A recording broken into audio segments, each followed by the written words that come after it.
Si tous les jeunes veulent travailler dans un bureau, qui va faire fonctionner le bureau? Aujourd'hui, on vend à toute une génération le même rêve. Diplôme, costume, open space, ordinateur portable et carte de visite élégante. On leur promet la stabilité, le statut, le confort. Mais réfléchis une seconde.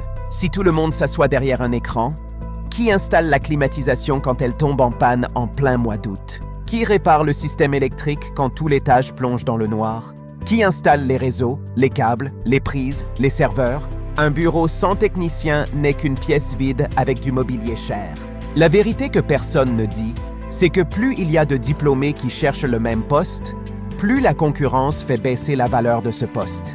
Pendant ce temps, les métiers techniques deviennent rares, et ce qui est rare devient cher.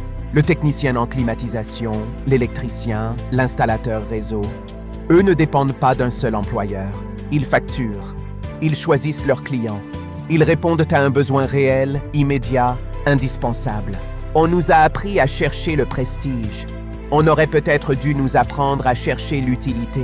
Parce que dans une économie saturée de CV, celui qui sait réparer, installer et maintenir vaut parfois plus que celui qui sait seulement analyser et présenter.